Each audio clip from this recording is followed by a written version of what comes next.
नमस्कार, मैं आकांक्षा और आप देख रहे हैं द वॉइस टीवी। आज हम मौजूद हैं छत्तीसगढ़ रायपुर में, जहां से एक बेटी ने अपने सपनों को उड़ान देते हुए अग्निवीर के तौर पर वायुसेना में अपनी जगह बनाई है।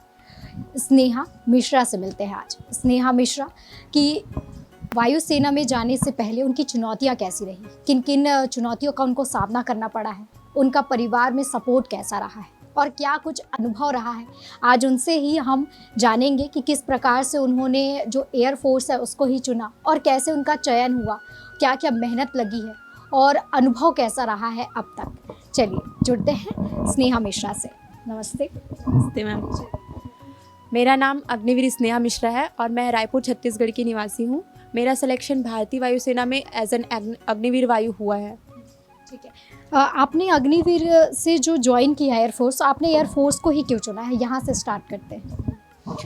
अग्निवीर में एयरफोर्स जो है सबसे ज़्यादा सिलेक्शन देती है लड़कियों के लिए, और अब तक का अगर आप रेशियो देखेंगे तो तीनों सेनाओं में सबसे बेस्ट जो लड़कियों का परफॉर्मेंस रहा है वो एयरफोर्स में ही रहा है। और एयरफोर्स इसलिए ज़रूरी नहीं है कि मतलब आपको कोई कंफर्ट मिलता है वहाँ पर, ऐसा कुछ भी नहीं है। बट वहाँ की जो ग्रूमिंग है और वहाँ का जो एनवायरनमेंट है, जितना सपोर्टिव वहाँ के स्टाफ होते हैं, ना ज़्यादा स्ट्रिक्ट ना ज़्यादा ढीले छोड़ देने वाले, बहुत अच्छा, मतलब वहाँ का एनवायरनमेंट बहुत सपोर्टिव है। और ऐसा नहीं है कि हमारे को ट्रेनिंग में लड़कों या लड़कियों को अलग अलग कर दिया जाता है। एयरफोर्स में ऐसा है कि आगे आप एक लड़की के तौर पे पहले ऑफिसर रैंक में ही जाया जा सकता था। कॉर्पल सार्जेंट बन के कभी भी एज एन एयरमैन लड़कियों की एंट्री नहीं थी एयरफोर्स में। अग्निवीर बनने के बाद लड़कियों के लिए सैनिक के तौर पे लड़कियों के लिए दरवाज़ा एयरफोर्स ने खोला है कि अब वहाँ पर सैनिक के तौर पे भी लड़कियाँ जा सकती हैं, बेसिक से सीखना स्टार्ट कर सकती हैं और आगे तक अपना पायलट बनने का सपना भी पूरा कर सकती हैं। तो जैसा आपने मुझे अभी हम बात कर रहे थे उसमें बताया कि एयरफोर्स में एक्चुअली आपको जाना नहीं था या पता नहीं था आपको, तो कैसे पता चला आपको, कैसा फिर उसके बाद आपने सोचा अब एयरफोर्स में जाते हैं, और जैसे कि आप अभी बता रही है प्रेजेंट टाइम में आपको वही बेस्ट लग रहा है? प्रेजेंट टाइम में बेस्ट लग रहा है क्योंकि पहले मैंने कभी इसके बारे में जाना नहीं था। जैसे आपको बताया मैंने, पहले बचपन से मेरा सिर्फ एक ही सपना था जो कि मुझे मेरी मम्मी ने दिखाया था कि बचपन से बस सेना में जाना है, सेना चाहे जो भी हो। ये नहीं, बचपन में मुझे, जब मैं क्लास 1 में थी, मुझे ये भी नहीं पता था कि कितने प्रकार की सेना होती है। उस टाइम बच्चे बहुत छोटे होते हैं, तो बस इतना देखा था मैंने, बॉर्डर मूवी देखी थी और बस इतना जाना था कि मुझे सेना में जाना है, सेना में जाना है, सेना में जाना है। ये सपना ले लेके मैंने 12वीं पास किया अपना। 12वीं तक मुझे इतना मेजोरिटी नहीं थी कि आर्मी और एयरफोर्स सब अलग अलग एग्ज़ाम होते हैं, सबके अलग अलग क्राइटेरिया होते हैं, इतना नॉलेज नहीं था। जब मैंने 12वीं पास किया उसी साल फिर अग्निवीर स्कीम आई। अग्निवीर स्कीम आते ही पहले हाइट मेरी कम थी शुरू से ही, थोड़ी सी 10th तक की मेरी हाइट बढ़ी, उसके बाद मेरी हाइट रुक गई थी। तो जब 12वीं में मैंने जाना कि एयरफोर्स आर्मी की हाइट इतनी लग रही है, तो आर्मी में जाना मेरा पहला सपना बना था। पहली चॉइस मेरी जो बनी थी वो आर्मी बनी थी तीनों सेनाओं में। फिर जब मैंने जाना कि मेरी हाइट उसमें नहीं हो पाएगा, तो फिर मैंने सोचा कि अब मेरा कुछ नहीं हो पाएगा। मुझे लगा कि तीनों सेनाओं में सेम ही क्राइटेरिया होगा। मैंने इतना सर्च ही नहीं किया कि एयरफोर्स और नेवी में भी हाँ ऑप्शन है मेरे पास, मैं सेना में अपनी जो एक बचपन का सपना था वो पूरा कर पाऊँगी। मुझे लगा था कि सब चीज़ ख़त्म हो गया है, बहुत ज़्यादा डिप्रेस्ड हो गई थी मैं। फिर मेरी मम्मी ने मुझे बोला मेडिकल ऑफिसर बन के भी तो तुम जा सकती हो। फिर मैंने नीट के पीछे अपना पूरा लगा दिया कि मैं अब नीट क्रैक करके मेडिकल ऑफिसर बन के जाऊँगी सेना में, क्योंकि उसमें हाइट का कोई क्राइटेरिया नहीं है। तो मैंने सोचा कि अब नीट में ही लग जाती हूँ। 2 साल मैंने नीट में बर्बाद किया अपना, 22-23, और पूरा साल बर्बाद हो जाने के बाद जब मेरे घर वालों की कंडीशन इतनी अच्छी नहीं थी कि मेरे को कोचिंग करवा पाते, और मैं अपने घर में बड़ी थी, मेरे पीछे मेरा भाई भी था, वो भी अपना अच्छा दे रहा था, तो मम्मी पापा उसकी, हाँ, तो मुझे लग रहा था कि मम्मी पापा का पैसा ना खर्चा हो। अब मैं 12th पास कर चुकी हूँ, बस उतना ही काफ़ी है।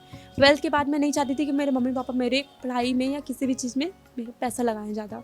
मैं खुद से सोची थी कि मैं 1 साल के अंदर ही मैं बन जाऊँगी, लेकिन नहीं बन पाई। फिर नीट क्रैक नहीं हो पा रहा था क्योंकि मैं कोरोना में 12th पास करी हूँ, तो फिज़िक्स मेरी कमज़ोर थी। फिज़िक्स की वजह से, केमिस्ट्री की वजह से थोड़ा सा नंबर मेरा कम हो जा रहा था। बायो में तो कवर कर लेते थे सेल्फ स्टडी से, लेकिन फिजिक्स केमिस्ट्री ऐसी चीज़ है जो ऑनलाइन से कवर नहीं हो पाती अगर आपके बेसिक क्लियर नहीं है। ऑनलाइन मैंने बहुत प्रैक्टिस किया, फिर मेरे मम्मी पापा ने मुझे इंस्टॉलमेंट में लैपटॉप देख के रखा। और मेरे घर वाले, मैं सच बताऊँ, शुरू से जब से लैपटॉप आया ना मेरे लिए, तब से जब से मैं पढ़ाई करना स्टार्ट करी, मेरे घर वाले नेट नहीं देखते थे ताकि मैं उस नेट से अपना पढ़ाई कर सकूं, क्योंकि लैपटॉप में नेट ज़्यादा लगता है। तो मेरी आंख ख़राब ना हो इसलिए मम्मी लैपटॉप लेके दी कि पढ़ाई करो उससे। और पूरा दिन का डाटा बचा के रखते थे कि रात को मैं पढ़ाई करती हूँ तो रात को मेरे लिए डाटा बचा रहे। तो नीट की प्रिपरेशन मैंने 2 साल की। लास्ट मेरे नंबर भी ऐसे कुछ आए थे जिसमें मैं पास नहीं कर पाई, जितना मुझे चाहिए था उतना नहीं कर पाई। और आर्मी में ऐसा होता है कि एमएनएस की प्रिपरेशन में बेसिकली कर रही थी, मिलिट्री नर्सिंग सर्विस, जिसमें नंबर बहुत ज़्यादा चाहिए होते हैं क्योंकि वो ऑल इंडिया लेवल पे होता है, पोस्ट बहुत कम होती है, लिमिटेड ही पोस्ट निकलती है उसमें। और वो स्पेशली सिर्फ गर्ल्स के लिए होती है कि एमएनएस में बॉयज़ नहीं जा सकते। तो जब मैं वहाँ से फेल हुई ना, जिस दिन मेरा रिज़ल्ट आया उसी दिन मम्मी ने डिसाइड कर लिया कि अब एकेडमी में डालूँगी पवार सर के पास। तो मम्मी, रात को मेरा रिज़ल्ट आया, 11 साढ़े 11 बजे मैंने देखा रिज़ल्ट, और सुबह मम्मी ने सर से बात कर लिया कि आज रात तक मैं इसको भेज दूँगी एकेडमी। और मेरे सर आएंगे, जैन सर, तो सर ही हैं जिन्होंने मुझे को यहाँ तक पहुँचाया है। जो प्रॉपर गाइडेंस जो मेरे को मिली है ना कि यहाँ जाना है और ये करना है, फिज़िकल हो, मेडिकल हो या रिटर्न की भी प्रिपरेशन के लिए, सर के पास ये ऑप्शन नहीं है अभी कि रिटर्न की प्रिपरेशन करा पाए, लेकिन वो जो एक गाइडेंस रहती है ना बच्चों को कि हाँ तुम इस रास्ते में जाओगे तो तुम सफल हो पाओगे। जैसे मैं बहुत भटकी हुई थी, मेरे घर में कोई सेना से नहीं है, पिछले मतलब 7 पुश्तों से मैं बोलूँ तो मैं पहली लड़की हूँ, अपने पूरे गाँव में भी बोलूँ तो मैं पहली लड़की हूँ जो सेना में। तो अब तो बन गया है, लेकिन इसके यहाँ तक आने के लिए जो मैं भटकी हुई थी ना रास्ता, मुझे इतनी गाइडेंस तो इतनी जानकारी तो थी नहीं। फ़ोन मम्मी चलाने नहीं देती थी, मेरी मम्मी बहुत स्ट्रिक्ट है, टीचर थी पहले, बहुत स्ट्रिक्ट थी। फ़ोन उतना चलाना मैं जानती नहीं थी, सिर्फ पढ़ाई करती थी यूट्यूब से देख के, बस उतना ही जानती थी, ना सोशल मीडिया ना कुछ ज़्यादा। तो जब मैं सर के पास आई एकेडमी, मम्मी ने मुझे ज़बरदस्ती इस एकेडमी भेजा था, मैं बहुत रोई थी कि मैं नहीं जाऊँगी एकेडमी। मेरे घर से मात्र 2 किलोमीटर दूर ही है एकेडमी, लेकिन मुझे फिर भी हॉस्टल भेज दिया गया कि तुम वहाँ जाके कुछ सीखोगी, कुछ जानोगी। सर से जानते हैं थोड़ा सा, एकेडमी में आपके पास आई बच्ची तो कैसा था उस टाइम पे, क्या कैसी स्थिति में आई थी? पहले तो आप सभी को नमस्कार, जय हिंद। और मैम, बच्ची जब पहली बार मेरे पास आई थी तो उस समय ये बच्ची का नेचर जस्ट अपोजिट था। अभी बिल्कुल शांत स्वभाव में बैठी हैं, आपसे बात कर रही हैं, जस्ट अपोजिट नेचर था। ये बच्ची मतलब चाहती नहीं थी कि मैं एकेडमी में रुकूं एक सेकंड भी। उसके पीछे का कारण बाद में समझ में आया कि क्यों नहीं रुकना चाह रही थी, कि ये समझ रही थी कि मेरे मम्मी पापा मेरे को सर्वाइव नहीं कर पाएंगे एकेडमी में। घर की बड़ी बच्ची होने के कारण ये बहुत जिम्मेदारी में चल रही थी कि मैं एकेडमीज़ में फ़ीस लगेगा तो हॉस्टल का फ़ीस कैसे देंगे, जबकि 2 किलोमीटर दूर से मैं घर से अप डाउन कर लूँगी। लेकिन इनके फादर जो थे वो ये बोलते थे, इनकी मदर जो थे ये भी बोलते थे कि नहीं तू वहीं रह। कि उनकी मम्मी पापा ये चाहते थे कि वो बच्ची किसी भी तरह मतलब NIT के नीट का पेपर दी थी, फेल हुई थी, कि उसके बाद कहीं ना कहीं चली जाए, लाइन पकड़ ले, पक्ष में आ जाए। तो घर वाले इसके ऊपर दबाव था, लेकिन ये कुछ और सोचे थे कि मेरा जो घर के प्रति जो काम करने का निष्ठा है वो मेरे अंदर रहे और मैं इनका पैसा वेस्ट ना करूं। ये सोच रही थी कि मेरा हाइट कम है, कहीं ऐसा ना हो कि मैं सेलेक्ट नहीं हो पाई, मेरा पूरा पैसा मम्मी पापा का बर्बाद हो जाएगा। फिर काफ़ी 1-2 दिन ये काफ़ी रोई हैं एकेडमी में, 2-3 दिन बहुत ज़्यादा डिप्रेशन में रही, खाना नहीं खा रही थी। फिर मैं इनको बहुत समझाया, इनके फादर भी आए बीच बीच में, मदर भी समझाई कि नहीं स्नेहा ऐसा नहीं है, लेकिन ये बोली नहीं मुझे घर जाना है।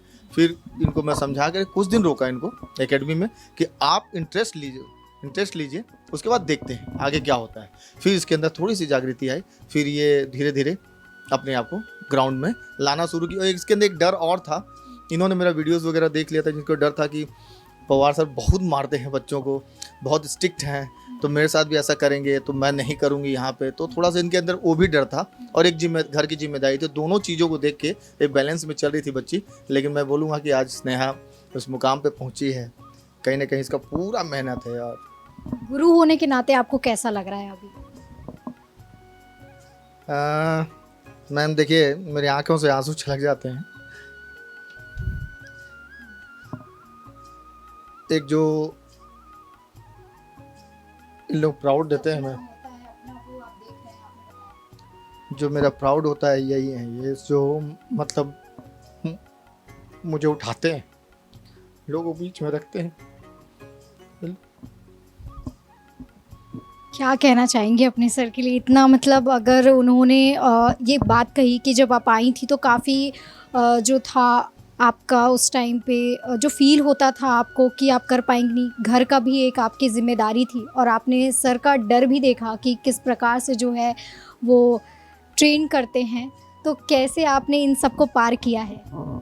स्टार्टिंग में जब आई थी, जैसे आप जानते हैं, भय बहुत था, क्योंकि कोटा में अगर कोई फिजिकल एकेडमी में सबसे स्ट्रिक्ट करवाता था तो सर ही थे। उस टाइम से मैं जानती हूँ इनको। जब मैंने सिर्फ सुना था इनके बारे में, जब हॉस्टल पहुंच गई तो मुझे लग रहा था आज ये रियल होने वाला है, कल मुझे भी ठंडा पड़ेगा। तो एक डर था मन में, क्योंकि पहले कभी मैं रनिंग नहीं करी थी, तो मुझे लगता था कि मैं रनिंग कर भी पाऊंगी या नहीं कर पाऊंगी। कभी स्कूल लाइफ में भी मैंने गेम्स जरूर खेले, लेकिन रनिंग वो जो होती है ना, वो कभी पार्टिसिपेट नहीं किया, कभी नहीं किया मैंने रनिंग। तो मेरे अंदर ये डर था कि मैं कर पाऊंगी नहीं कर पाऊंगी, और ऊपर से एकेडमी की फ़ीस भी लग रही है। तो मैंने बोला था ना आपको, मैं कोचिंग इसलिए ज्वाइन नहीं करी क्योंकि मेरे घर की कंडीशन इतनी सही नहीं थी। मैं नहीं चाहती थी कि मेरे मम्मी पापा मेरे ऊपर एक भी पैसा लगा। फिर भी इतनी महंगी एकेडमी में डाल दिया। मैं सोच रही हूँ कि हर महीने ये पैसे जाएंगे और मैं कर पाऊंगी या नहीं कर पाऊंगी, ये डर था। फिर जैसे जैसे मैं ग्राउंड जाती गई, धीरे धीरे सर बोले कि जैसे हो तुम, जहाँ हो बस आ जाओ, ग्राउंड पे खड़े हो जाओ, मैं करवाता हूँ तुमको। फिर धीरे धीरे करके लास्ट में जब मैं एकेडमी से निकलने वाली थी, जब मुझे लग रहा था कि हाँ मेरा एग्ज़ाम क्लियर होने वाला, लास्ट में जब एकदम ग्रूम हो गई मैं, तो सर खुद बोलते थे मेरी मम्मी को कि भाभी आपकी लड़की जहाँ पर खड़ी हो जाएगी कभी फिजिकल में फेल नहीं होगी।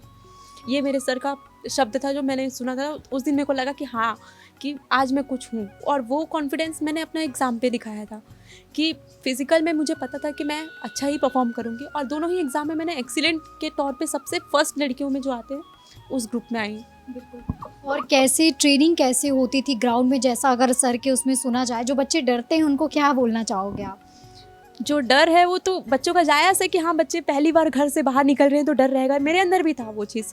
लेकिन जैसे जैसे एकेडमी में रहने स्टार्ट करेंगे वो, या सर से मिलना स्टार्ट करेंगे, तो ये जानेंगे। जैसे मेरी मम्मी है, बहुत स्ट्रिक्ट है, लेकिन जहाँ पर स्ट्रिक्ट होना चाहिए वहाँ स्ट्रिक्ट होते हैं, लेकिन जहाँ पर सपोर्ट करना चाहिए, सर के जैसे सपोर्टिव इंसान नहीं मिलेगा। तो स्ट्रिक्टनेस की वजह से आप यहाँ पर हैं, ऐसा बोल सकते हैं? ऑब्वियसली स्ट्रिक्टनेस की वजह से मैं यहाँ हूँ, क्योंकि अगर सर स्ट्रिक्टनेस नहीं दिखाते, अगर उनका डर नहीं रहता, तो मैं शायद ग्राउंड हॉस्टल से उठ के ग्राउंड तक पहुँच ही नहीं पाती। क्योंकि मैंने बताया ना, 3 दिन तक तो मैं ग्राउंड गई ही नहीं थी। फिर सर ने मुझे ऑफिस में बुला के पर्सनली मुझसे बोला, थोड़ा तेज़ से बोला था उस टाइम, ताकि मैं आऊँ। तो फिर सर के डर की वजह से मैं गई, और फिर जब वहाँ खड़ा होना स्टार्ट किया तब मेरे अंदर का डर, हिचक जो भी है वो सब खत्म हुआ धीरे धीरे कर। और सर का रगड़ा, जो जिससे सबसे ज़्यादा बच्चे डरते हैं, ये है क्या है? बहुत सुना है हमने, इसको डिफाइन कीजिए आप। रगड़ा एक तरीके की पनिशमेंट होती है, करेक्टिव ड्रिल बोलते हैं हम लोग। करेक्टिव ड्रिल मतलब अगर आप थोड़ी सी गलती कर देते हो, अपना टाइमिंग नहीं दे पा रहे हो रनिंग में, आप एक अच्छे रनर हो लेकिन आप टाइमिंग नहीं दे पा रहे हो, कोई गलती कर रहे हो, जानबूझ के मकराबाजी कर रहे हो, मतलब मकराबाजी मतलब चीटिंग कर रहे हो अपने आप से। कई बार होता है ना कि थोड़ा सा पैर में दर्द है तो बच्चे नाटक करते हैं कि सर आज नहीं हो पाएगा, आज ये नहीं हो पाएगा, आज मेरे साथ ये, गर्ल्स के साथ ये प्रॉब्लम होती है कि सर आज ये नहीं हो पाएगा, मेरी तबीयत ठीक नहीं है, ये है वो है, बहुत होता है ये चीज़। तो मैं ये बोलूँगी कि रगड़ा खाने से ही आज मैं यहाँ पर पहुँची हूँ। और एयरफोर्स में भी मैंने अपने ट्रेनिंग के टाइम पे मैं कभी रगड़ा से चीटिंग नहीं करती थी।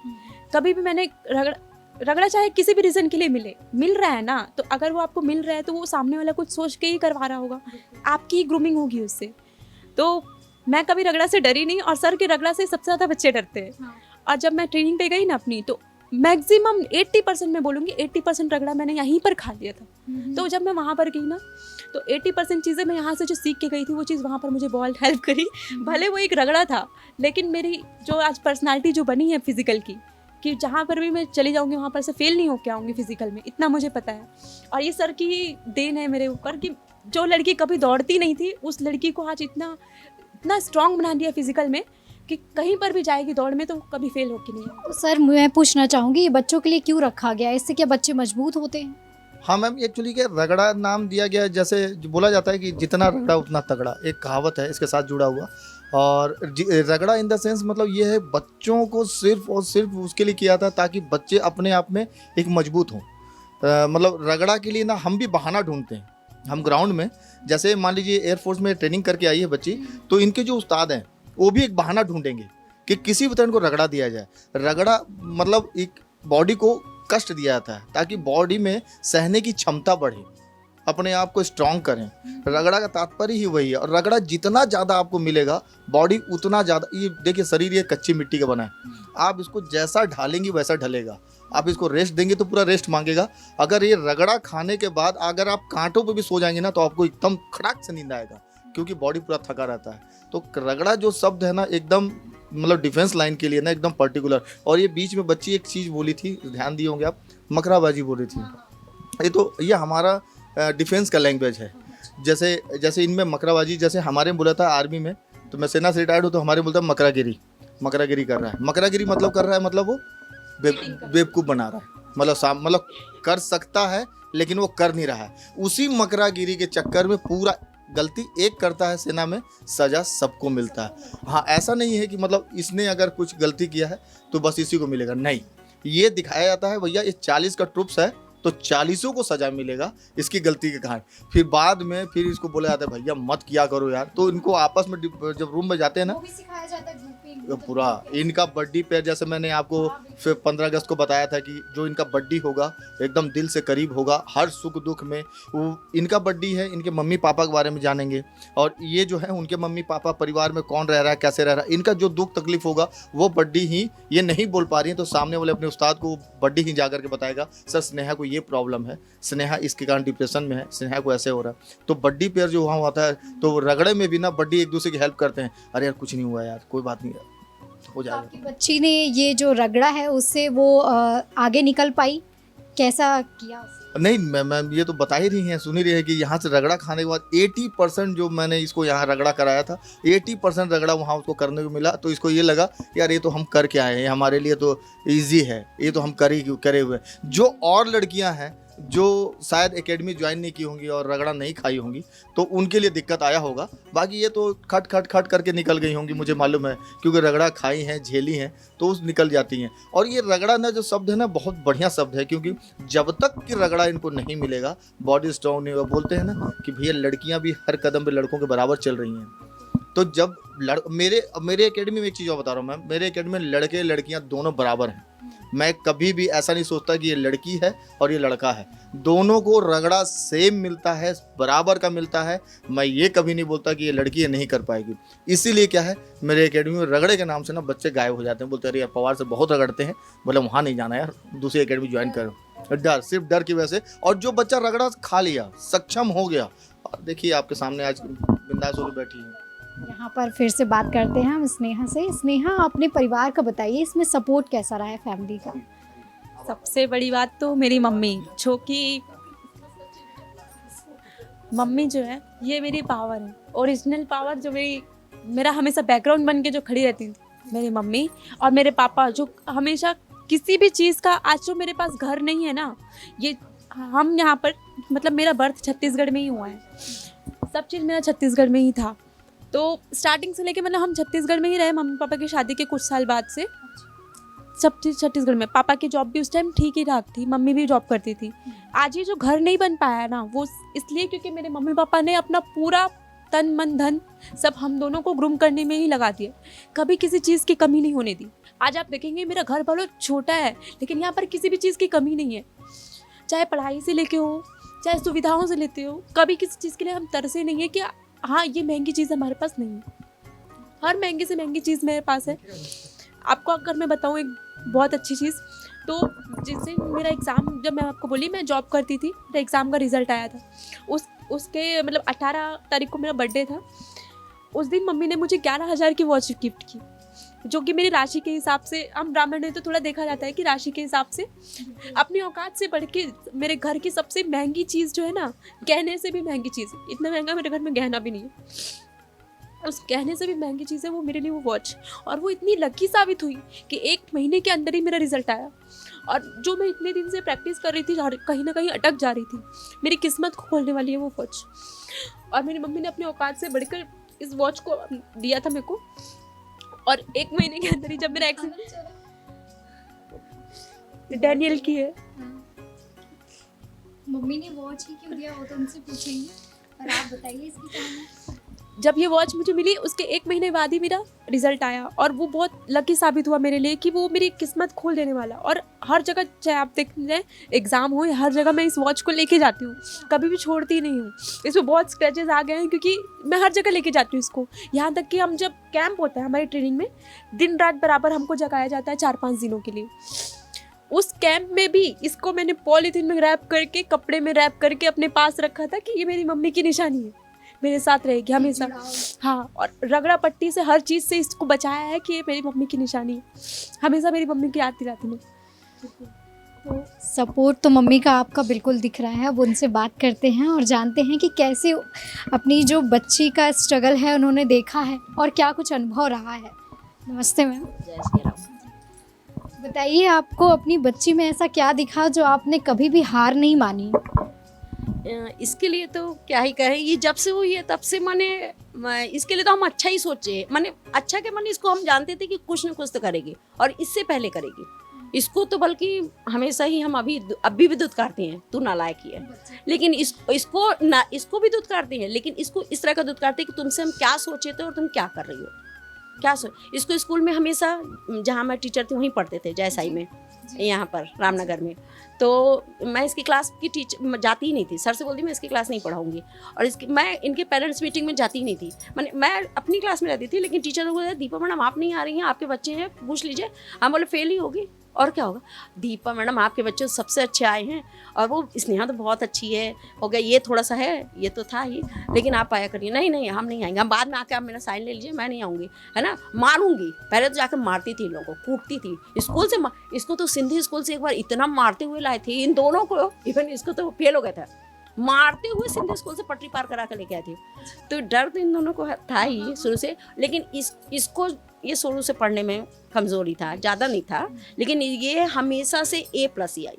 तो इसके लिए हमेशा ये था कि ये तुम कर क्या रही हो, तुमको करना क्या है और तुम कर क्या रही हो। जैसे आजकल की लड़की कुछ समय हो गई थी, ये लेजी हो गई थी, दिन भर सोना, बाल बढ़ाना, मेकअप करना, थोड़ा बहुत सीख गई थी। पवार सर के पास भेजी, हम बोले बस वही सुधार सकते हैं। मैं खूब सर्च की, हम बोले हमको ये फैशन वाली एकेडमी में नहीं जाना है, हमको वहीं जाना चाहिए। मैं उनको भाई मानती हूँ, और इन लोग असली में कहते हैं कि वही आपके भाई के लायक हैं। वो उतनी स्ट्रिक्ट है। हम इसको भी एक समय ये बहुत तंग की थी, एक बार ला ली थी हॉस्टल से, फिर एक बार बहुत तंग की थी। आधी रात को मैं फ़ोन की, सर इसको लेके जाइए, ये मेरे बस की अब नहीं है, अब आप ये संभालिए सर। आप एक टीचर तो थी, आप एक माँ भी हैं, तो उस माँ को, इमोशन को कैसे छुपाया आपने और बच्चों में स्ट्रिक्टनेस? वो कुछ कठिन नहीं था। मैं तो स्कूल में भी जो बच्चे पढ़ते हैं उनको भी बहुत स्ट्रिक्ट हूँ, स्कूल में स्ट्रिक्ट हूँ, लेकिन बाहर मिलने पर उनके ही दोस्त बन के रहती हूँ। वो मेरे से डरते हैं हालांकि, लेकिन यदि बाहर बाय द वे मिल जाए तो मैं दोस्त बन के रहती हूँ। मेरे को कभी ऐसा महसूस नहीं हुआ। और ये अपने बच्चों को तो मैं हमेशा भूल जाती थी, स्कूल में भी भूल जाती, अभी भी भूल जाती हूँ। और वहाँ यदि सर की एकेडमी जाती हूँ ना, तो वो ज़्यादा दोस्तों सर के बच्चों से ही बात करती हूँ। वो मेरे को ये ग्राउंड में भी सब बच्चे जानते हैं, सर से पूछिएगा, वो मेरे को सर के बाद मेरे को बहुत जानते हैं। और हो गया सर, तो मेरे बाद कोई इसको संभाल सकता था तो वो सर ही थे, और कोई था ही नहीं, ना हो ही नहीं सकता। बहुत सपोर्ट रहा है। और सर का तो ये आज फिजिकल में यदि खड़ी कहीं हो जाए तो ये आज कहीं भी, BSF में वाले में किस में गई थी वहाँ पर, हाँ, उसमें फिजिकल पास कर ली, हाइट से कट गई। और ये खुद इतनी कॉन्फिडेंट है कि मेरे को कहीं भी खड़ा कर दो, मैं फिजिकल में नहीं जाऊंगी।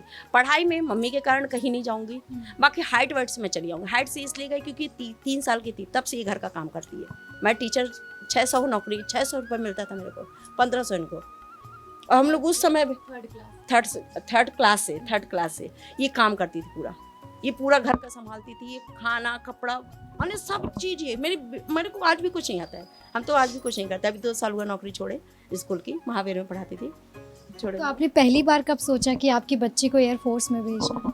वो तो पैदा होते ही, हम तो होते ही लोगों को कह दिए थे। इसको हालांकि नहीं चाहते थे, सोचे ही नहीं थे कभी इसके लिए। इसको सोचे रहे कि डॉक्टर नर्सिंग में जाएगी, डॉक्टर बनेगी। अधिकतर माँ बाप वही सोचते हैं। मेरी दीदी की लड़की भी है, मेरी दीदी बड़ी वाली दीदी प्रिंसिपल है, उनकी लड़की नर्सिंग में ही है, वो भोपाल में गवर्नमेंट में।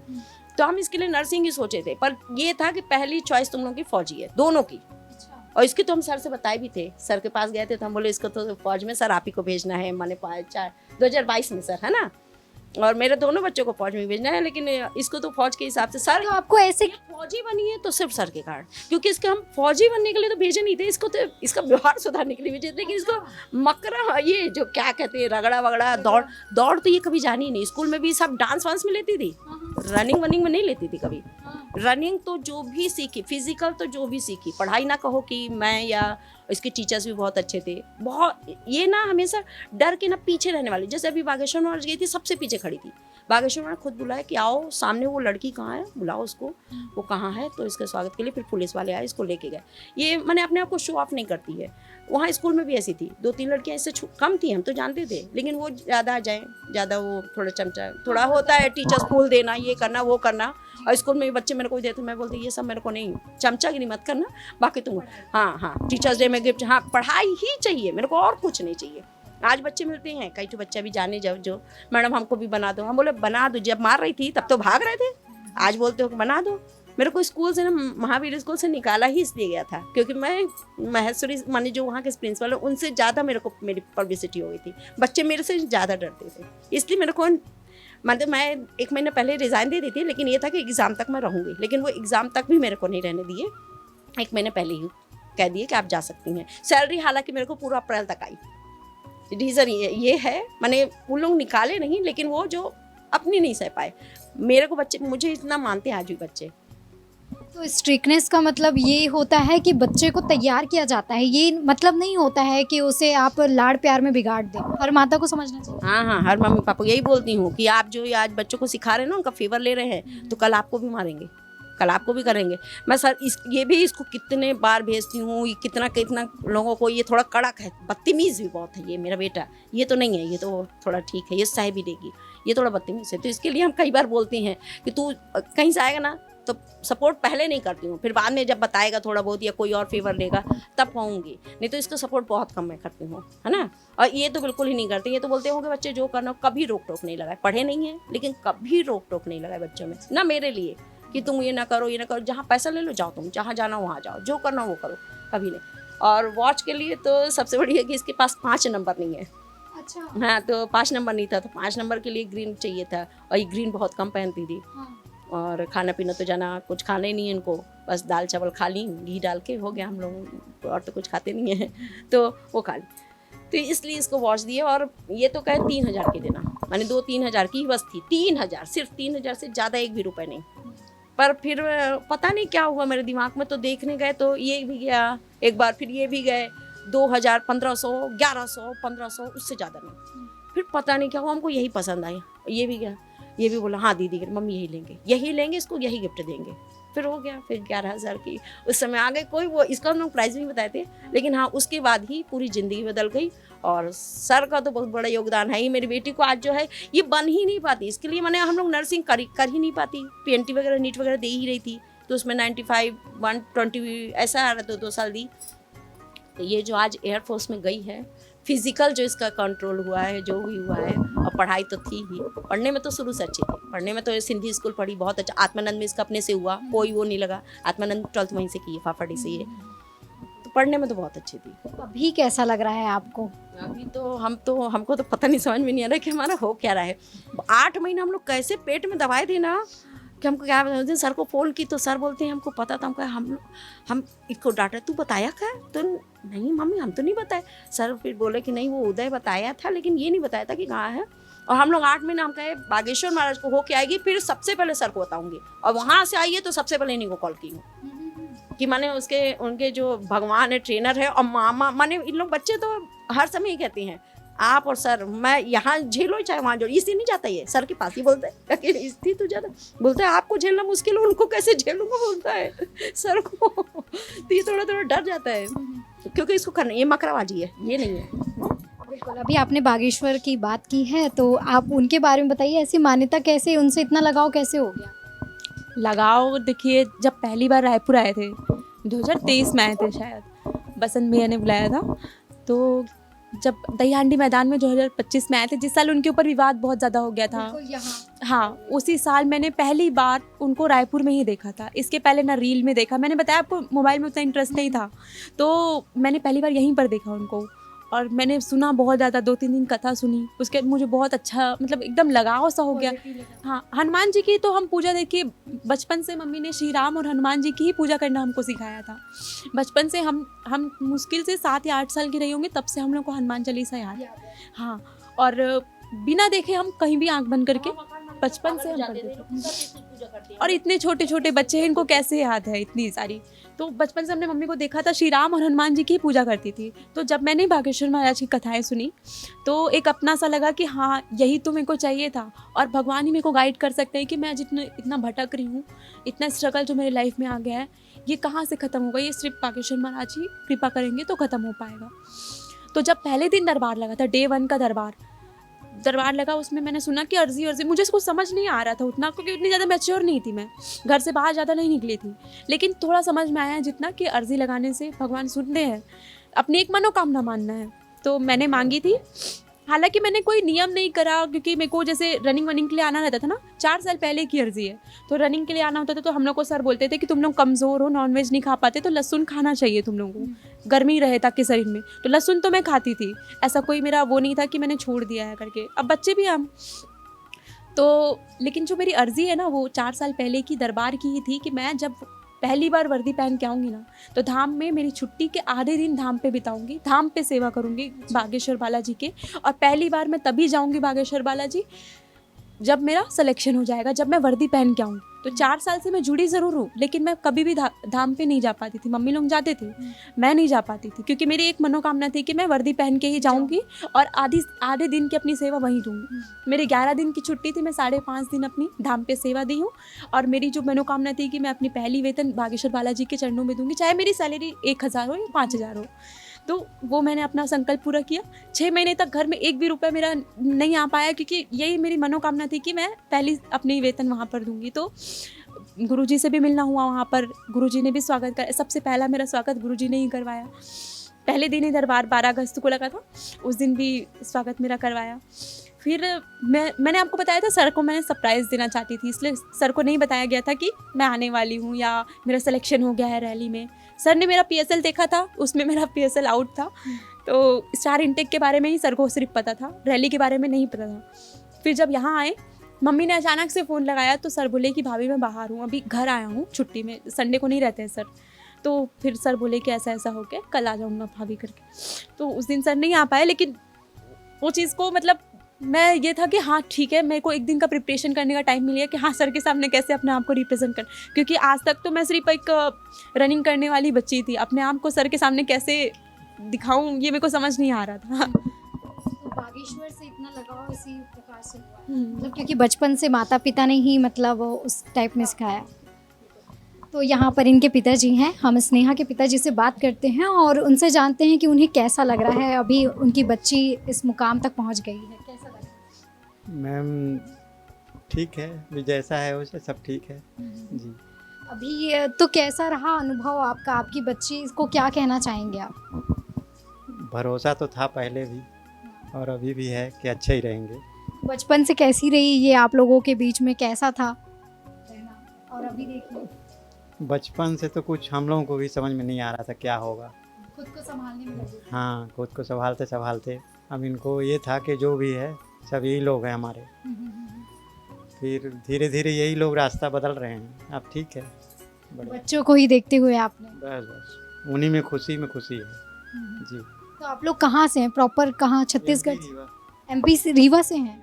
चलिए बहुत अच्छा, क्योंकि मैं भी MP रीवा से ही हूँ, तो मुझे मिल गए हैं, तो और थोड़ा सा अनुभव जान लेते हैं यहाँ पर। मैं बताऊँ मैम, तो पापा मेरे एयरफोर्स के बारे में कुछ भी नहीं जानते, सिर्फ जैसे गांव के लोग होते हैं ना, सिर्फ जैसे आर्मी को ही जानते हैं कि हाँ ये फ़ौज है, बस एक ही फ़ौज को जानते हैं गांव के लोग। जैसे बोलूँ, अगर मैं सच बोलूँ तो मेरे पापा एकदम बेसिक, एकदम गांव से जुड़े हुए इंसान हैं, कि आज इतने बड़े सिटी में बहुत बड़े मिनिस्टर्स के यहाँ काम कर चुके हैं, इतने बड़े बड़े ऑर्डर्स ले चुके हैं। लेकिन मेरे पापा ज़्यादा पढ़े लिखे भी नहीं हैं, लेकिन कभी भी उन्होंने पढ़ाई पे भी हम लोगों को कभी वो नहीं करा कि ये चीज़ ना करो।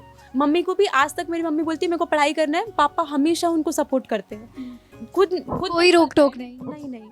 तो ये बोलूँगी कि पापा, जब मेरे साथ पापा भोपाल की भर्ती दिलाने के लिए मेरे साथ पापा गए थे, जब मैं फेज़ 2 स्टार इनटेक का देने गई थी, तो जब वहाँ नीली वर्दी वाले सारे दिख रहे थे ना, तो पापा घर आके मम्मी को बोलते हैं कि वहाँ पर कोई एक फौजी नहीं था। अच्छा। सच बताऊं मैं, मेरे पापा इतने भोले हैं कि उनको ये नहीं पता कि मेरी बेटी अभी किस चीज़ की प्रिपरेशन Force कर में। रही है। हाँ, जब मेरे पापा परेड में आए ना, मेरी पासिंग आउट परेड में, उस दिन देखा कि हाँ ये एक फौज होती है, वायुसेना में नीला ड्रेस होता है। मेरे पापा इतने इनोसेंट। पता ही नहीं था, बताओ उस टाइम पे तो कैसा, घर पे आए तो क्या बोला आप लोग? हमने बताया, भैया बताया पापा वो भी एक फ़ौज होती है और आसमान नीला होता है इसलिए उनकी नीली वर्दी होती है। पापा भैया ने एक्सप्लेन किया उनको कि ऐसा ऐसा होता है पापा, 3 सेनाएं होती हैं, वायुसेना, थल सेना, जल सेना। तो फिर उस टाइम पापा को पता चला, अच्छा ठीक है। पापा, मैं बोली ना, पापा कभी हमको ऐसा किसी चीज़ के लिए रोक टोक नहीं लगाते थे। बोले ठीक है, जहाँ पहुँच रही हो पहुँच जाओ, यही हमारा आशीर्वाद समय तुम्हारे साथ है, पैसा तुम्हारे साथ है, जाओ जहाँ जाना है जाओ। मेरे को कभी किसी चीज़ के लिए टोका नहीं पापा ने, हमेशा सपोर्ट किया। यहाँ तक कि जब मैं बोली थी कि मैं जॉब करूँगी घर में, तो मेरी मम्मी गुस्सा हो गई थी कि मैं जॉब नहीं करने दूँगी, लड़कियाँ हमारे यहाँ जॉब नहीं करती हैं, मैं अपनी बेटी की कमाई नहीं खाऊंगी। मैं बोली मम्मी, मैं आपकी कमाई के लिए नहीं कर रही हूँ, मैं अपनी पढ़ाई के लिए कर रही हूँ कि मैं इतना ज़्यादा बर्डन नहीं देना चाहती आप लोगों को, थोड़ा सा कुछ बनना चाहती हूँ तो थोड़ा सा मेरे को करने दीजिए। मम्मी बोली अगर तुमको नौकरी ही करना है तो सिर्फ एक ही जहाँ जाना है तुमको, तुम अपना लक्ष्य पाओ और वहाँ निकल जाओ, मतलब सेना ज्वाइन करो और वहाँ पर तुम अपना देखो अपनी लाइफ।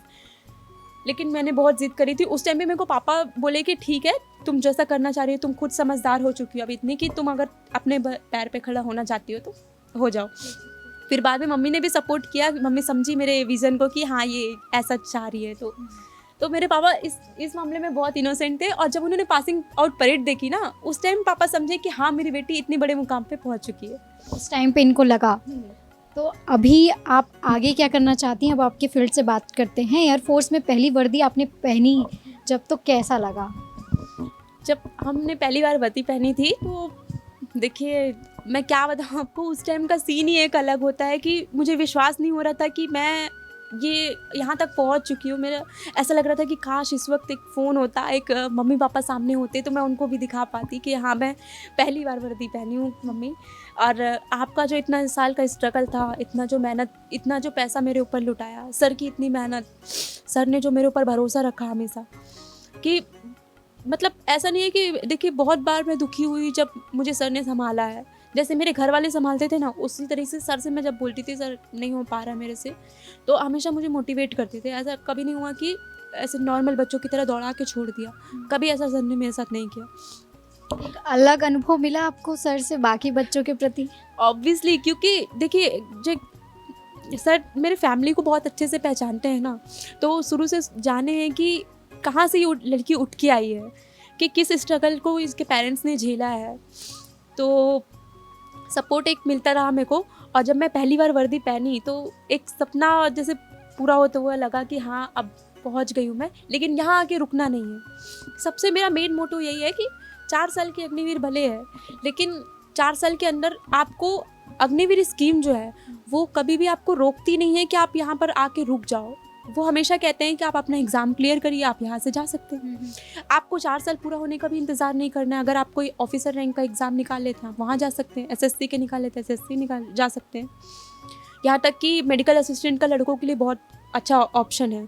तो हमारे साथ ही मेरे ट्रेनिंग पीरियड में 2 से 3 लड़के हमारे मेडिकल असिस्टेंट में, वहीं ट्रेनिंग पीरियड से ही उन लोगों ने वीडी लेके मेडिकल असिस्टेंट ज्वाइन कर लिया, जो कि परमानेंट है। लड़कों के लिए बहुत अच्छी अपॉर्चुनिटी है। तो एयरफोर्स सबसे ज़्यादा सपोर्ट करता है इस चीज़ को कि मतलब ज़रूरी नहीं है कि आप यहाँ पर 4 साल के लिए रुके, आप आगे भी अपना बढ़ सकते हैं। और 4 साल के अंदर ही आप चाहें तो वहाँ 50% रिजर्वेशन का इंतज़ार ही क्यों करना है, आप आगे बढ़ सकते हैं। अगर लड़कियों को आर्मी में जाना हो तो उनके लिए बेस्ट ऑप्शन क्या होता है? क्या चूज़ करना चाहिए उसमें? तीनों सेनाओं में मैंने आपको पहले ही बताया था कि अभी तक का अगर 4 साल होने वाला है, इस साल दिसंबर में फर्स्ट बैच आपका रिटायर होकर आने वाला है अग्निवीर का। तो अगर मैं तीनों सेनाओं में देखूं, अभी तक का सिलेक्शन रेशियो सबसे ज़्यादा एयरफोर्स में लड़कियों का रहा है। तो मैं ऐसा इसलिए नहीं कि मतलब एयरफोर्स सबसे बेस्ट है, ऐसा ये सब नहीं बोलना चाहिए। तीनों सेनाएं हमारे लिए बराबर है। स्नेहा, मुझे ये बताओ आप कि इसमें जो फोर्सेस रहते हैं आर्मी, उसमें लड़कियों के लिए सबसे अगर बेस्ट बोल सकते हैं या ऑप्शन अच्छा हो सकता है तो कौन सा होता है? तीनों सेनाओं में अगर देखा जाए तो आर्मी, नेवी, एयरफोर्स में सबसे ज़्यादा अभी तक का अग्निवीर का रेशियो, सिलेक्शन रेशियो लड़कियों का एयरफोर्स में है, इसलिए क्योंकि एयरफोर्स जो है लड़कियों को आगे बढ़ने का बहुत ज़्यादा अच्छा मौका देती है। ऐसा नहीं है कि आर्मी और नेवी में ऐसा नहीं हो पाएगा, बट वो होता है उनकी ट्रेनिंग थोड़ी सी पता नहीं थोड़ी अजीब होती होगी, मतलब अजीब नहीं बोल सकते, थोड़ी टफ होती होगी शायद, या ऐसे होती होगी। हाइट का कुछ इशू? हाइट का तो आर्मी में है ही। सबसे अच्छी बात यह है एयरफोर्स में कि सबसे मिनिमम हाइट जो रहती है इंसान की 152 सेंटीमीटर्स, वहाँ से स्टार्ट हो जाता है, चाहे लड़की हो या लड़का। इसलिए सिलेक्शन रेशियो लड़कियों का ज़्यादा है, क्योंकि लड़कियाँ बेसिकली हाइट में छोटी रह जाती है। जैसे मैं खुद हूँ, मेरी हाइट भी 155 ही है, इसलिए मैं एयरफोर्स में हूँ। तो ये ऑप्शन जो रहता है सर, आप क्या बोलना चाहेंगे इसमें? मैम देखिए, जैसे बच्ची बता रही है कि हाइट रेशियो का जो बता रही है अग्निवीर में, तो देखिए एयरफोर्स और नेवी इनमें थोड़ा सा एज क्राइटेरिया में भी छूट रहता है। एज का भी फैक्टर, अगर मान लिया आपने पढ़ाई अच्छी की है, नेवी में जा रहे हैं तो 23 तक का एज रहेगा उसमें MTS वगैरह के लिए, जिसमें छूट मिलता है। बाकी अग्निवीर में जैसे आर्मी का है, तो टोटल ऑल ओवर इंडिया में आर्मी का जो सीट होता है अग्निवीर आर्मी का, उसमें 100 सीट होता है महिलाओं के लिए, जिसमें महिला पुलिस में जाती हैं। ये सिर्फ और सिर्फ महिला पुलिस के लिए जाती हैं, जिसको सेना पुलिस कहा जाता है। तो सेना पुलिस में इनकी ज्वाइनिंग होती है आर्मी में।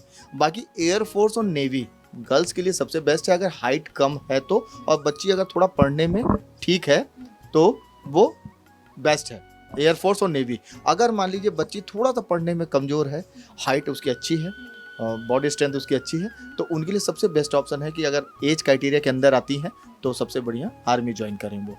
तो ऑल इंडिया में टोटल 100 सीट रहती है, ये इस 100 सीट को ही कन्वर्ट करके उसको ऑल इंडिया में डिस्ट्रीब्यूट किया जाता है। तो ये बच्चियों के लिए बहुत अच्छा ऑप्शन है, अगर वो जाना चाहती हैं तो एयरफोर्स को जरूर वो चूज़ कर सकती हैं। ऑब्वियसली मैम, क्योंकि एयरफोर्स में ऐसा है कि पढ़ाई की ही मेन मांग होती है कि आपको 50% 12th में मार्क्स होने चाहिए। सब्जेक्ट चाहे आपका कोई भी हो, 2 ग्रुप होते हैं हमारे, एक्स और वाई। एक्स ग्रुप में मैथ्स वाले बच्चे जा सकते हैं जिनका 12th से मैथ्स हो, और वाई ग्रुप में कॉमर्स, आर्ट्स, बायो की सारी चीज़ आते हैं। एक्स ग्रुप टेक्निकल होता है, वाई ग्रुप नॉन टेक होता है। बस क्राइटेरिया इतना है कि 50% ओवरऑल मार्क्स होने चाहिए और 50% मार्क्स आपके इंग्लिश में होने चाहिए। इंग्लिश एक कंपलसरी सब्जेक्ट है जो आपके 12th में होना ही चाहिए। अब कल एक मेरे को भाई मिला था, वो बोला कि मैं इंग्लिश ऑप्शनल में रख दिया था दीदी, तो मेरे पास इंग्लिश नहीं है। मैं बोली हाइट तो तुम्हारी कम है, सिलेक्शन तो तुम्हारा हो जाता, लेकिन अब तुमने इंग्लिश को ही नहीं रखा। हाँ, जैसे होता है, मेरा भाई खुद इंग्लिश में बहुत कमज़ोर है, तो इंग्लिश कई लोग नहीं कर पाते ना, तो उसमें 50% मार्क्स लाना बहुत वो हो जाता है, टफ हो जाता है कि बच्चे नहीं कर पाते। लेकिन अगर जिस भी बच्चे के पास है, तो सबसे मिनिमम हाइट में आप बहुत अच्छे स्कोप में पहुंच सकते हैं, एयरफोर्स ज्वाइन कर सकते हैं। तो ये सारी जानकारी जो है स्नेहा ने दी है। बिल्कुल, ये XY ग्रुप का आपने बताया है, इसके विषय में थोड़ा सा विस्तार से बता दीजिए। अब मैम देखिए, एक्स और वाई ग्रुप जो बच्ची बता रही है, तो एक्स ग्रुप में जो टेक्निकल वाले बच्चे हैं, मैथ्स लेके जो पढ़ते हैं सिर्फ वो, और वाई ग्रुप में अदर सब्जेक्ट लेकर के जो पढ़े होते हैं, जैसे कि बच्ची ने बताया आर्ट्स वगैरह, आर्ट्स हो गया, कॉमर्स हो गया, बायो हो गया, कोई भी सब्जेक्ट, थोड़ा सा उसमें एक इंक्रीमेंट का फ़ायदा रहता है एक्स ग्रुप वाले को। एक्स ग्रुप वाले को इनसे सैलरी बेसिक जो होती है वो थोड़ा सा एक इंक्रीमेंट ऊपर रहता है। हाँ, क्योंकि एक्स आपको, जैसे आप लेटर पढ़ रही हैं A से Z तक, तो एक्स पहले आ गया, तो एक्स की वैल्यू पहले आ गई। तो एक्स की वैल्यू पहले है, तो एक्स में जो बच्चा जाता है उसका एक इंक्रीमेंट, जैसे मान लीजिए इनकी बेसिक पे अभी मान लीजिए 28,000 रुपये है, तो उसकी बेसिक पे जो रहेगी 28,600, ऐसा। तो एक इंक्रीमेंट थोड़ा सा अप रहता है उस सब्जेक्ट की वजह से। और जो टेक्निकल ग्रुप में रहते हैं तो एक इंक्रीमेंट थोड़ा सा ऊपर रहता है और इनका एक इंक्रीमेंट डाउन रहता है। बाकी सैलरी पर्पस से ये अप डाउन हो गया। बाकी क्राइटेरिया जो अग्निवीर का 4 साल का है, सेम टेक्निकल सेम रहता है, सेम सबका दोनों का सेम रहता है। तो वो लड़कियां जो है उसमें जा सकती जा सकती है मैम, बिल्कुल। सब्जेक्ट होना चाहिए उसके लिए, जैसे बच्ची ने बताया है, जैसे मैं भी बताता हूँ इस चीज़ को, जिसका मैथ सब्जेक्ट है और इंग्लिश स्ट्रांग है, तो मैं ये तो बोलता हूँ कि आप एक्स ग्रुप के लिए फाइट करें। हाँ, अगर आपके पास ऑप्शन में आर्ट्स है, कॉमर्स है या बायो है, तो आप वाई ग्रुप के लिए तैयार हैं। तो फिजिकल ट्रेनिंग क्या सेम रहती है? सेम मैम, उसमें कोई क्राइटेरिया, बस बेसिक के बाद थोड़ा सा एडवांस ट्रेनिंग जो है इनका टेक्निकल का थोड़ा सा अलग कर दिया जाता है, और जो वायु योद्धा है उनका अलग हो जाता है, क्योंकि इनका फील्ड दूसरा हो जाता है, टेक्निकल वालों का फील्ड दूसरा हो जाता है। तो टेक्निकल नाम से भी समझ रही होंगी, टेक्निकल ग्रुप में, तो उनका फील्ड दूसरा हो जाता है, इनका फील्ड थोड़ा सा दूसरा हो जाता है। जी मैम। तो ठीक है, आप बताइए कि अभी आप वहाँ पर क्या कर रही हैं और आगे क्या सोचा है? बताना ज़रूरी है। थोड़ा सा अनुभव, थोड़ी बच्चियों को जानकारी होगी जो अगर रेडी हैं। ठीक, मैम अभी तो देखिए हमारी बेसिक ट्रेनिंग जो हुई बेलगाम में हुई, जिसमें हमको पढ़ाई के साथ साथ पढ़ाई ज़्यादा करवाई जाती है एयरफोर्स में, और फिज़िकल भी करवाया जाता है, लेकिन वहाँ की आर्मी की जितना नहीं है, क्योंकि आर्मी में दिन रात बराबर फिज़िकल एक्टिविटी बहुत ज़्यादा होती है, उनकी स्ट्रॉन्ग होनी चाहिए। बट एयरफोर्स में ऐसा है कि जितना आपको फिज़िकल करना ज़रूरी है उतना पढ़ाई करना भी ज़रूरी है, दोनों को साथ साथ लेके चलना है। हाँ, तो हमारी क्लासेस सुबह शाम बराबर होती थी, हमारी फिज़िकल एक्टिविटी सुबह शाम बराबर होती थी। पहले हम फिज़िकल करने जाते थे, उसके बाद आके क्लास जाते थे, फिर शाम को फिज़िकल करने जाते थे, फिर रात की हमारी क्लास होती थी, नाइट क्लास। तो ऐसा करके हम बेसिक ट्रेनिंग करें। इसके बाद परेड वरेड भी हर दिन होती थी वहाँ पर। लेकिन जब हम एडवांस ट्रेनिंग में आए 2 महीने की, तो एडवांस ट्रेनिंग में हमारी परेड और पीटी ये सब थोड़ा सा कम कर दिया गया। मतलब वहाँ पर फिजिकल एक्टिविटी कम कर दिया, क्योंकि वहाँ पर अपने पर्टिकुलर जो आपके ट्रेड्स होते हैं ना, उस ट्रेड्स के बारे में एडवांस में पढ़ाई कराई जाती है। तो मतलब वहाँ पर तो आप बेसिक पढ़ के आते हो, अपने जो जो ट्रेड आपको अलर्ट होते हैं, और जब आप एडवांस में जाते हो तो वहाँ पर आपके ट्रेड के बारे में एकदम ब्रीफ, ताकि आप यूनिट में जाओ तो एकदम स्टाफ की जैसे एक्सपीरियंस एग्जाम के जैसे ट्रेंड हो जाओ। तो एडवांस ट्रेनिंग में हमारे ट्रेड के बारे में एडवांस ट्रेनिंग दी जाती है, इसलिए उसको अस्त्रा बोला जाता है एयरफोर्स में। अस्त्रा हमारा 8 वीक्स का होता है, और जो बेसिक ट्रेनिंग होती है 22 वीक्स की होती है। टोटल 30 वीक्स की हमारी ट्रेनिंग होती है। तो अभी आप जब यहाँ पर आई हैं, यहाँ पे दोस्तों से मिला, क्या कुछ रहा, उनसे बातचीत हुई है कुछ? और जैसे लड़कियाँ रहती हैं कुछ और फील्ड में ध्यान रहता है, तो कैसे अपने करियर पे फोकस कर पाए? कई बार ऐसा भी होता है कि हमारी जो फैमिली है कभी कभी कुछ लड़कियों को इसमें सपोर्ट नहीं करती है। लड़की हो, तुम नाजुक हो, ये कहाँ कर पाओगे, ऐसा भी कुछ सुनने को मिलता है, तो उनसे क्या कहना चाहोगे? देखिए ये लड़की हो नाजुक हो, ये वाला सीन मेरे साथ था नहीं कभी भी क्योंकि मेरी मम्मी मुझे बचपन से जैसे स्ट्रिक्ट हैं, तो बहुत डांटती मारती बहुत ज़्यादा थी, तो मेरे को कभी कमज़ोर मम्मी ने बनने नहीं दिया। तो ये चीज़ तो मैं एक्सपीरियंस नहीं कर सहयोग बहुत ज़रूरी है। अब बहुत ज़्यादा इम्पोर्टेंट है परिवार का। और जो कमज़ोर हैं बोलते हैं ना लड़कियों को, वो मतलब वो जानते ही नहीं है कि वो लड़कियों से ही दुनिया की शुरुआत हुई है, और लड़कियाँ अगर नहीं होंगी इस दुनिया में तो आगे दुनिया बढ़ ही नहीं पाएगी। तो जिसके अंदर इतनी शक्ति होती है कि वो एक बच्चे को जन्म दे सके, तो फिर उसके अंदर दुनिया की हर शक्ति हो सकती है। तो मैं यही बोलूँगी किसी भी पेरेंट्स को कि अपनी बेटियों को कभी भी कमज़ोर मत से समझिए, उनको कभी फूल बना के मत रखिए, पापा की परी बना के मत रखिए। उनको हमेशा सूरज के जैसा चमकना सिखाए, ताकि उनकी तरफ कोई अगर देखे ना तो उसकी आंख जल जानी चाहिए। उनको हमेशा वही स्ट्रॉन्गनेस दीजिए कि तुमको अगर कोई तिरछी नज़र से देखो तो तुम उसका मुंह पे जवाब दे सको। मेरी मम्मी ने मुझे हमेशा यही सिखाया कि आज भी अगर कोई लड़का मेरी तरफ देखते ना तो 2 मिनट से ज़्यादा वो मेरे को 2 मिनट तो बहुत दूर की बात है, मैं बहुत उल्टे मुंह लड़कों से बात करती हूँ। तो ट्रेनिंग पीरियड में भी अगर मैं जब ऐसे कर देती थी तो लड़के बोलते थे तू कैसे ऐसे बात कर रही है। मैं बोली मेरी यही लैंग्वेज है, तुमको मेरे को बात करने करो, नहीं तो मत करो।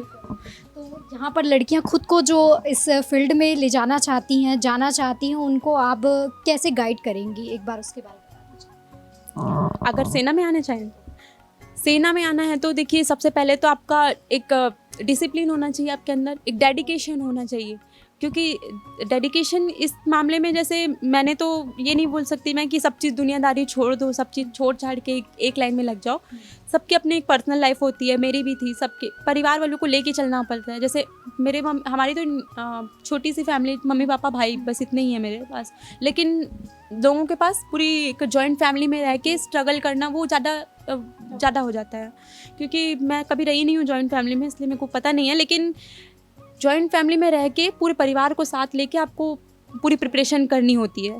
तो वहाँ पर कभी कभी होता है कि फैमिली का प्रेशर आ जाता है तो हम बीच में छोड़ देते हैं। तो मैं यही बोलूँगी कंटिन्यूटी किसी भी चीज़ के लिए बहुत ज़रूरी होती है। और प्रैक्टिस, अगर आप प्रैक्टिस नहीं करोगे, फिजिकल की प्रैक्टिस नहीं करोगे, पढ़ाई की प्रैक्टिस नहीं करोगे, कभी कोई एग्जाम ही नहीं क्लियर कर पाओगे। और सेना के लिए तो सबसे ज़्यादा इंपॉर्टेंट होता है आपका फिजिकल स्ट्रांग होना बहुत ज़्यादा इंपॉर्टेंट है। क्योंकि देखिए जब से मैंने अपना फिजिकल में ध्यान देना स्टार्ट किया, तभी से मैं सोचूंगी कि एक्चुअल मतलब मैं ये करूँगी कि जब से मैंने फिजिकल में ध्यान देना स्टार्ट किया ना, तभी से मैंने अपनी एक्चुअल प्रिपरेशन स्टार्ट की। नहीं तो क्लास 12th तक या नीट की प्रिपरेशन तक मैंने सिर्फ मन से सोचती थी कि मुझे सेना में जाना है, लेकिन मैंने उसके ऊपर कुछ इम्प्लांट नहीं किया, कुछ भी प्रिपरेशन नहीं की।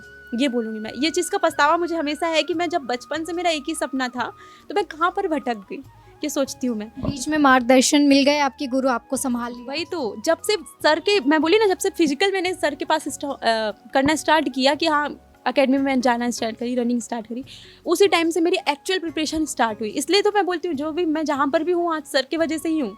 और मेरी मम्मी भी ये चीज़ जानती है कि अगर सर नहीं होते मेरी लाइफ में तो मैं आज यहाँ पर नहीं होती। तो एक गुरु को आप कैसी उपाधि देना चाहेंगी अपनी लाइफ में, और लोगों को भी बताना चाहेंगी कि आप कैसे, एक गाइडेंस ज़रूरी होता है लाइफ में, तो आप भी वैसे ही चुने? प्रॉपर गाइडेंस देखिए, सबसे पहला आपका फैमिली सपोर्ट होना चाहिए कि आप जहाँ पर भी जा रहे हैं आपके परिवार वालों को भरोसा होना चाहिए कि आप अगर 2-3 साल 4 साल लगा रहे हैं अगर किसी प्रिपरेशन में, तो आपके फैमिली वाले उसको समझे कि आप किस चीज़ के लिए इतना पागल हैं, किस चीज़ को पाना चाह रहे हैं, कि आज थोड़ी तकलीफ हो रही है लेकिन 4 साल बाद अगर मेरा बेटा बन जाएगा तो किस मुकाम में पहुँचेगा वो। फैमिली सपोर्ट सबसे ज़्यादा इंपॉर्टेंट है। दूसरा आपके गुरु, अगर आपको एक प्रॉपर गुरु मिल गया जिस तरह मेरे को मिले हैं पवार सर, तो अगर आपका गुरु का हाथ रहा ना, तो मम्मी पापा का भी, मम्मी मेरी यही बोलती है कि सबसे पहले आते हैं, माता पिता से भी पहले आते हैं गुरु। और यही हमारे शास्त्रों में भी यही कहा जाता है कि गुरु सबसे पहले होते हैं। तो बागेश्वर महाराज भी मेरे यही बोलते हैं कि सबसे पहले जो होते हैं गुरु होते हैं। उनके गुरु जैसे हनुमान जी हैं, हनुमान जी को वैसे तो मैंने भी गुरु माना है, तो गुरु मेरे प्रथम गुरु मेरे हनुमान जी, फिर मेरे मम्मी पापा, फिर मेरे पवार सर, और मेरे वो तो हैं ही जो पीठाधीश्वर जी हैं वहाँ के। तो सर क्या कहना चाहेंगे, कैसी शुभकामनाएं?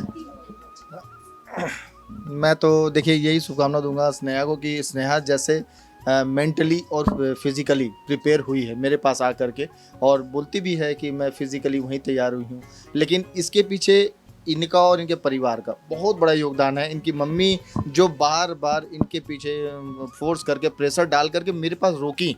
मैं सबसे पहले योगदान इनकी मम्मी को दूंगा कि इनकी मम्मी का जो इनके प्रति दबाव था कि नहीं तुमको पवार डिफेंस एकेडमी में ही रुकना है, पवार डिफेंस एकेडमी में ही करना है, ये मम्मी का बहुत बड़ा योगदान है इनके पीछे। मैं तो अपना श्रेय बाद में लूँगा, लेकिन मैं बोलता हूँ कि इनका जो यहाँ तक का जो सफ़र है इनके माता पिता के बगैर बड़ा मुश्किल था, क्योंकि इनके माता पिता ने ही सोचा इसको इस मुकाम पे पहुँचाने के लिए। तभी अगर इनकी मम्मी इनके कहने पे अगर पीछे हट जाती कि नहीं चलो ठीक है जो तुमको करना है करो, तो फिर ये आज बच्ची इस मुकाम पे पहुंचने के बजाय कहीं और शायद फील्ड में जाती या भटक जाती या क्या करती मुझे नहीं मालूम, लेकिन ये डेडिकेशन दिखाई, उसके बाद समझ में इसको आया और इसने मेंटली और फिजिकली अपने आप को प्रिपेयर मेरे पास किया। बहुत ज़्यादा मैंने भी इसके ऊपर दबाव बनाया, बहुत ज़्यादा इसको तोड़ने की कोशिश किया, क्यों मैं देखना चाहता था ये टूट जाए। एक बार टूट करके मुझे बोले कि बस सर अब मेरे बस की नहीं, मैं जा रही हूँ। तो इसने आज तक वो वर्ड यूज़ नहीं किया कि बस सर इनफ, अब नहीं हो सकता मेरे से। हर साइड से मैं इसको बोलता था, और ये और इसके भाई दोनों आते थे, भाई बहन आते थे। ये अपने भाई के ऊपर, मतलब ये अपना फिजिकल कर रही थी, उसके साथ अपने भाई के ऊपर भी प्रेशर बना के रखती थी। बोला सर मेरे भाई का भी कुछ कीजिएगा ना, इस बार देखिएगा। तो मैं बोलता था नहीं, और ये आ जाती थी, इसका भाई गैप कर देता था। हाँ, ये रेगुलरिटी बनाए, हाँ डिसिप्लिन, ये पंचुअल्ट हो गई थी एकदम अपने लिए, ये पंचुअलिटी कर दी थी। और इनका भाई जो है थोड़ा सा अप डाउन करके बोला नहीं सर ठीक है। फिर मैं पूछता था स्नेहा कहाँ है, मैं उसके भाई का नाम एक्चुअली उदय है, तो वेलकम टू में आप देखेंगे उदय और मजनू की जो जोड़ी थी, तो मैं जस्ट अपोजिट नाम रख दिया था, उसका नाम मजनू बोलता था उसको, मतलब मजनू कहाँ है। तो उनकी मम्मी को ही बोलता था भाभी मजनू नहीं है, तो उनकी मम्मी बोलती थी, बोला अरे सर पता है नालायक को मैं भेजती हूँ, रुकिए बात कीजिएगा। फिर ये आता था मुंह बना के लटका कर, नहीं सर मैं कल से आऊँगा। तो अब शायद इसके भाई की अपेक्षा हो कि मेरी बहन जब बन गई है तो मैं अपनी बहन के साथ कदम से कदम मिला करके नेक्स्ट ईयर आने वाले समय को अपनी बहन के साथ कदम से कदम मिलाकर माँ बाप का सपना आगे साकार करूँ। अंत में सर बता दीजिए, जो एयरफोर्स में बच्चे जाना चाहते हैं और जो इस फील्ड में जाना चाहते हैं, उनसे आप क्या कहेंगे कि वो अपनी हाइट की वजह से चूक जाते हैं? मैंने आपसे ये पहले भी पूछा है, तो उनके लिए कुछ बता दीजिए। मैम देखिए, हाइट की वजह से जो बच्चे चूक जाते हैं, जो मतलब आर्मी में, जैसे बच्ची ने पहले एक चीज़ को बताया था कि मेरा सपना था, जैसे मम्मी पापा जानते थे, सिर्फ आर्मी की वर्दी को पहचानते थे कि आर्मी वो होता है, तो बच्ची भी बोल रही थी कि मुझे भी उसके बारे में उतना नॉलेज नहीं था, लेकिन बाद में जब हुआ तो समझ में आया कि मैं उसके लायक हूँ और मैं कर सकती हूँ। तब इसने फिर अपने अंदर से लाया। तो जो हाइट क्राइटेरिया है एयरफोर्स का 152 सेंटीमीटर होता है, तो 152 सेंटीमीटर आज की डेट में ऐसा नहीं है कि, मेरे को नहीं लगता कि 152 सेंटीमीटर किसी बच्ची का नहीं होता है। बस ये है वो जानकारी का अभाव है उनको कि हम नहीं जा सकते। जब ये बच्ची 155 सेंटीमीटर की हाइट में एयरफोर्स ज्वाइन कर सकती है, तो मैं ये बोलता हूँ कि ऐसा जज्बा अगर ले करके हर बच्ची चले अपने आप में, तो सीढ़ी चढ़ते जाए। ठीक है, लास्ट टाइम आप स्नेहा क्या कहना चाहेंगे लोगों को कि आपकी कहानी से क्या सीखना चाहिए उन्हें? सीखना यही चाहिए मैम कि क्या बताऊँ मैं कि एक घर की फाइनेंशियल कंडीशन को देख के अगर हम एक साधन का रोना कभी नहीं रोना चाहिए। कभी नहीं रोना चाहिए। और अगर मम्मी पापा सपोर्टिव निकले आपके, तो आज आपकी कंडीशन थोड़ी बेकार भी रही ना, तो 10 साल बाद आप उसको बदल सकते हैं।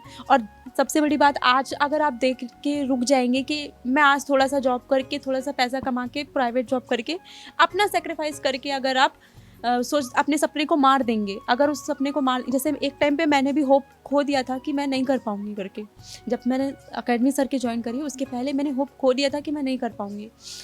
जब मैं सर के पास गई थी, रोते हुए ही गई थी, मुझे याद है, जब पहली बार सर ने मुझे देखा था रोते हुए ही देखा था, तो मैं बिल्कुल हार गई थी कि अब मैं कुछ नहीं कर पाऊंगी। लेकिन उस समय सर ने बोला मुझे कि अगर तू आज यहाँ पर रुक गई तो फिर भूल जा कि तू कभी वर्दी पा पाएगी करके। अगर वर्दी पाने का जज्बा तेरा आज की कंडीशन से ज़्यादा इम्पोर्टेंट बन गया कि मतलब तेरे को पाना है वर्दी, तो आज की कंडीशन को भूल जा कि आज तू कैसी है। जब तू पा जाएगी ना, सब चीज़ तुझे वापस मिल जाएगा। आज जो लोग छोड़ के जा रहे हैं वो कल वापस आ जाएंगे जब तुम अपने सपनों को पूरा कर लोगे। तो आज अगर घर की कंडीशन थोड़ी सी ख़राब है, कल तुम जब उस मुकाम पे पहुंच जाओगे, अपने आप सब चीज़ ठीक हो जाएगा। ठीक है, तो ये थी स्नेहा मिश्रा, इनकी कहानी, इनकी चुनौती और इनके परिवार का सपोर्ट और इनके गुरु का सपोर्ट। हमने इनसे पूरी जानकारी ली जिससे और भी बच्चे जो हैं प्रेरित हो सकते हैं। और इन्होंने बताया कि कैसी कैसी चुनौतियाँ आती हैं। चाहती तो ये बच्चे कुछ और फील्ड भी चूज़ सकती थी, इसके पास बहुत सारे ऑप्शन थे और कई बच्चों के पास होते हैं, लेकिन इसने देश को चुना है। तो मैं उन बच्चों से कहना चाहूँगी कि जो होता है ना राष्ट्र सर्वोपरि, आप एक बार उसके विषय में ज़रूर सोचें, क्योंकि हम सिर्फ अपने परिवार को सपोर्ट करने, समाज को सपोर्ट करने नहीं, हम देश के लिए भी कहीं ना कहीं पैदा लिए हैं, उनसे भी अपेक्षाएं रखें। और इस फील्ड में जाने का, जो लड़कियां रहती हैं वो टीचिंग, डॉक्टर और बहुत सारे इस फील्ड के बारे में सोचती हैं और जाती हैं। ये मत सोचिए कि आप में कोई कमी है या फिर आप एक नाजुक हैं। जैसे स्नेहा में अभी हमें बताया है कि लड़कियां कितनी मजबूत हो सकती हैं, सारा देश जो दुनिया है वैसे ही चल रहा है। तो उस प्रकार से स्नेहा की कहानी से आप एक चीज़ ज़रूर सीख सकते हैं कि कभी भी साधन का रोना नहीं रोना चाहिए। उनके माता पिता की कंडीशन को सपोर्ट करना चाहिए। किस प्रकार से स्नेहा ने है जो हो सकता है उसने अपने कुछ इच्छा मारी हो उस टाइम पे, वो बच्चों में जागृत होती है उस टाइम पे। लेकिन वो ज़रूरी नहीं है कि आप जो है फैशन या फिर बहुत सारी अलग अलग फील्ड होती है। हो सकता है फ़ोन आपके लिए उतना ज़रूरी अभी लग रहा हो, लेकिन हो ना, क्या पता आपको बुक की जो कीमत है, पढ़ाई की जो कीमत है, आपको वो फ़ोन जो मिलियन में मिल सकता है, आपको आगे जाके वो साधन अपने माँ बाप को आप सपोर्ट कर सकते हैं। उन्हें आप बता सकते हैं कि किस प्रकार से जो एक बेटी है जो जिससे उन्होंने अपेक्षा रखी है। कई माँ बाप ऐसे होते हैं जो बच्चों को देखते हैं और अपनी अपेक्षाएं जो हैं वो बोल नहीं पाते हैं कि हमारी आपसे कुछ अपेक्षा थी, क्योंकि वो जानते हैं कि हमारा बच्चा शायद उस रास्ते में नहीं जा पाया है। तो आप अपने जो माता पिता हैं उनकी अपेक्षाओं को एक बार सोचिए, बैठिए और जानने की कोशिश कीजिए। और स्नेहा मिश्रा से उनकी कहानी ये ज़रूर देखें, उनका गुरु का कैसे सपोर्ट रहा है, उनके माता पिता का कैसे सपोर्ट रहा है। और माता पिता का स्ट्रिक्टनेस कभी भी आप गलत रूप में मत लीजिए, वो आपके लिए अच्छा ही चाहेंगे और गुरु भी आपके लिए अच्छा ही चाहेंगे। अगर उस दिशा में आपको आगे जाना है तो बिल्कुल ये स्नेहा मिश्रा की कहानी आप ज़रूर देखिए, उनसे सीख लीजिए और देखते रहिए द वॉइस टीवी। मैं आकांक्षा, कैमरामैन अरुण के साथ।